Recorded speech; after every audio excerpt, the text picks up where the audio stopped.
നമസ്കാരം. ഇന്ന് നമ്മളോടൊപ്പം ഉള്ളത് നമ്മുടെ സ്വന്തം കാപ്പിപ്പൊടി അച്ഛനാണ്. അച്ഛാ, സ്വാഗതം.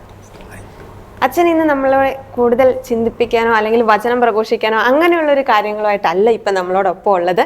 അച്ഛൻ പുതിയൊരു സിനിമയിൽ ഒരു റോള് അഭിനയിക്കുന്നുണ്ട്. രാജകന്യക എന്നുള്ള ഒരു പുതിയ സിനിമയുടെ പ്രൊമോഷൻ്റെ ഭാഗമായിട്ടാണ് അച്ഛൻ ഇപ്പം നമ്മളോടൊപ്പം ഉള്ളത്. അച്ഛാ, അതിൻ്റെ കൂടുതൽ വിശേഷങ്ങളിലേക്ക് നമുക്ക് കടക്കാം അല്ലേ? അച്ഛന് ആ ഒരു സിനിമയെ കുറിച്ച് ഞങ്ങളുടെ പ്രേക്ഷകരോട് എന്താണ് പറയാനുള്ളത്? നമ്മൾ പണ്ട് ഒരു പടമുണ്ടായിരുന്നു, അന്നേ വേളാങ്കണ്ണി.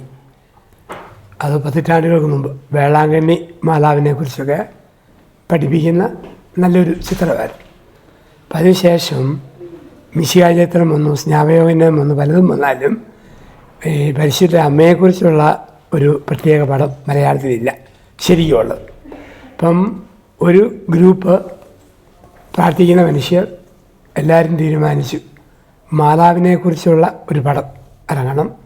അപ്പം അത് കാണുന്നവർക്ക് ജാതി മത വർണ്ണങ്ങൾക്ക് അതീതമായിട്ടുള്ള ദൈവിക അനുഭവം കൊടുക്കുന്നൊരു പടമാണ്.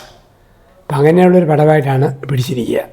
അപ്പം അത് മനോഹരമായ ചിത്രീകരണമൊക്കെ ഉണ്ട്, നല്ല ഒരു കഥയുണ്ട്, കാണുന്നവർക്ക് നല്ലൊരു അനുഭവം ഉണ്ടാകുന്ന ഒരു സിനിമയാണ്. അപ്പം അതുകൊണ്ട് അതിൻ്റെ ഭാഗം അവരോട് ചേർന്ന് നിന്നുകൊണ്ട് അതിൻ്റെ അവസാന ഭാഗങ്ങളിൽ അല്പസമയത്തേക്ക് ഞാനും കൂടെ ചേർന്ന് നിന്ന് അഭിനയിക്കുന്നു എന്നുള്ളതേ ഉള്ളൂ. അച്ഛനിങ്ങനെ വചനപ്രഘോഷണത്തിൻ്റെ ഒക്കെ ഇടയ്ക്ക് ഇങ്ങനെ സമയമൊക്കെ കണ്ടെത്തണമല്ലോ അല്ലേ? അതിനൊക്കെയുള്ള ഒരു സമയം എങ്ങനെയാണ് മാനേജ് ചെയ്തെടുത്തേ? അത് നമ്മൾ ഈ പ്രസംഗം പോലെ തന്നെ അതിനേക്കാൾ സ്വാധീനിക്കും മീഡിയ അല്ലേ? ഇപ്പം നമുക്കറിയാം, നമ്മുടെ ഗുഡ്നസ് ചാനലൊക്കെ ഒരു 1000 പ്രസംഗം പറയുന്നതിന് പകരം 1 മണിക്കൂർ അത് വരുന്ന പരിപാടി മതിയല്ലോ സ്വാധീനിക്കാൻ. അപ്പോൾ സിനിമ എന്ന രീതിയിൽ ആധുനിക ലോകത്തെ ഒരുപാട് സ്വാധീനിക്കുന്നുണ്ടല്ലോ. അപ്പം എല്ലാവർക്കും ജാതിമത ഭേദമന്യേ അത് കാണാനും അതുവഴി ഒരു നല്ലൊരു ദൈവിക ചിന്ത മതങ്ങൾക്കതീതമായിട്ട് പകരാനും ഈ പടം സഹായിക്കുന്നു. അപ്പോൾ അതിന് പ്രസംഗത്തിന് കിട്ടുന്ന സമയം പോലെ തന്നെ കുറേ സമയം പ്രസംഗത്തിൻ്റെ പോലെ തന്നെ ഇതിനു വേണ്ടി മാറ്റിവെച്ചു. അങ്ങനെയാണ് ഈ സിനിമ ഒരു 3 വർഷത്തോളം എടുത്താണ് ആക്കിയത്. അച്ഛൻ എത്ര ദിവസങ്ങൾ കൊടുക്കേണ്ടി വന്നു? ഈ പടത്തെക്കുറിച്ച് നേരത്തെ എനിക്കറിയാമായിരുന്നു. ഇപ്പം പലപ്പോഴും പല സ്ഥലങ്ങളിലേക്ക് ഷൂട്ടിങ്ങിനൊക്കെ വിളിക്കുമായിരുന്നു. അപ്പം അന്നൊന്നും എൻ്റെ ധ്യാനമായിട്ട് ഒത്തുപോവുകയല്ലായിരുന്നു. അപ്പം അവസാന നാളുകളായപ്പോഴത്തേക്കാണ് ഇപ്പം ഞാനും കൂടെ ചെയ്യുന്ന ഒരു വർഷത്തിനുള്ളിലാണ് അത് അതിൻ്റെ ഫൈനൽ ഷൂട്ടിങ് വരുന്നതും അത് അവസാന ഭാഗം ഞാൻ വന്നത് പൂർത്തിയാക്കി പൂരിപ്പിക്കുന്നതും 1 വർഷത്തിന് മുമ്പാണ്. നമ്മുടെ ഇടയിൽ നമ്മൾ ആ ഒരു ട്രെയിലർ കാണുമ്പോഴേ നമുക്ക് ആദ്യം പരിശുദ്ധ അമ്മയോട് പ്രാർത്ഥിച്ചാൽ നമുക്ക് കിട്ടാത്തതായിട്ടില്ല, നമ്മൾ മനസ്സ് തുറന്നൊന്ന് പ്രാർത്ഥിച്ചാൽ മതിയെന്ന്. അപ്പോൾ കാണുന്ന പ്രേക്ഷകരിലേക്കും ആ ഒരു ചൈതന്യം എത്തിക്കാൻ സാധിക്കുന്ന തരത്തിലുള്ള ചിത്രമാണോ അത്? അതെ, തീർച്ചയായിട്ടും. നമ്മൾ പറയുന്നതിലധികമായിട്ട് ഒരു ആത്മീയ വൈകാരിക തരത്തിലുള്ള ഒരു സ്പർശനം ഈ പടം തരും. നമ്മൾ ഓർക്കുന്നതിനൊക്കെ ഒത്തിരി അപ്പുറത്തേക്ക് പോകും. ഇത് കണ്ടു കഴിയുമ്പം അത് വ്യക്തമായിട്ട് നല്ല ഉറപ്പുണ്ട്. ഒരു മരിയ ഭക്തിയെ വളരാനും ഒക്കെ ഉപരിയായിട്ട് ആരും അല്ല, അവർക്ക് ഒരല്പം കൂടെ നല്ല മനുഷ്യരായിട്ട് ജീവിക്കാനും തോന്നും. അതിന് സഹായമാണ് ഈ പടം. അച്ഛൻ്റെ ഒരു പേഴ്സണൽ ലൈഫ് എടുക്കുകയാണെങ്കിൽ ഒത്തിരി അധികം സിനിമയിൽ ചെറിയ ഷോർട്ട് ഫിലിമുകളിലൊക്കെ അച്ഛൻ അഭിനയിച്ചിട്ടുണ്ട്. ഇതിനു മുമ്പ് മുന്തിരിവള്ളികളിൽ തളർത്തത്തിൽ അതിലൊക്കെ അച്ഛൻ അഭിനയിച്ചിട്ടുണ്ട്. അതിലെല്ലാം അച്ഛൻ ആ ഒരു അഭിനയം, ആ ഒരു എക്സ്പീരിയൻസ് അല്ല, അതിനുള്ളൊരു മോട്ടീവ് എവിടെ നിന്നായിരുന്നു അച്ഛാ? നമ്മളൊരു കാര്യം അവതരിപ്പിക്കുമ്പം മനുഷ്യർക്കത് സ്വീകാര്യമാണ് എന്നുള്ള ഉറപ്പും അവർ നൽകുന്ന ഒരു സ്വീകാര്യത ഉണ്ടല്ലോ, അത് കാണുമ്പോൾ. അപ്പം മുന്തിരിവള്ളികളിൽ എൻ്റെ ഒരു ധ്യാനത്തിൻ്റെ ചിന്ത സ്പാർക്കായിട്ട് സിനിമയായിട്ട് ഡെവലപ്പ് ചെയ്യുക. ഞാൻ അഭിനയിക്കുമല്ല, ഇത് അങ്ങനെ കൊടുക്കുമായിരുന്നു ചെയ്തത്. അതിനകത്ത് ബുമറാങ്ങിൽ എൻ്റെ ഒരു ധ്യാനപ്രസംഗമാണ് കാണിക്കുന്നത്. പിന്നെ ഒരു കാറ്റിൻ്റെ രീതി എന്ന പടത്തിലും ഒരച്ഛനെന്ന രീതിയിലുള്ള എൻ്റെ ചില ശുശ്രൂഷ സിനിമയോട് ചേർത്ത് വെച്ച് കൊണ്ടുപോകുന്നതായിട്ടാണ്.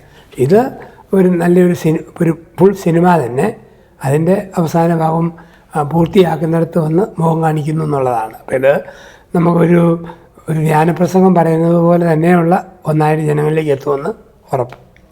രാജകന്യയ്ക്ക് മുമ്പാണെങ്കിൽ സ്വർഗ മൂവി നമ്മുടെ ക്രിസ്ത്യൻ പ്രേക്ഷകർ ഏറ്റെടുത്തൊരു മൂവിയായിരുന്നു.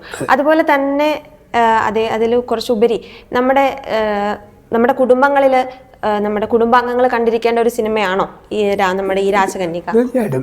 സ്വർഗമൊക്കെ നമുക്കൊരു ക്രിസ്തീയ മൂല്യങ്ങൾ ജനത്തെ പഠിപ്പിച്ച നല്ല സിനിമയായിരുന്നല്ലോ. പോലെ റാണി മരിയയെക്കുറിച്ചുള്ള ഒരു പടം വന്നു, അത് മനോഹരമായിരുന്നു. അപ്പം ഇത് ഒരു ഫുൾ സിനിമയായിട്ട് മറ്റൊരു സ്വർഗമൊക്കെ ഒരു സാമൂഹ്യ കഥ പോലെ കൊണ്ടുവന്നു. ഇത് തനി മാതാവിനോടുള്ള ഭക്തി വലിയൊരു ഭക്തി.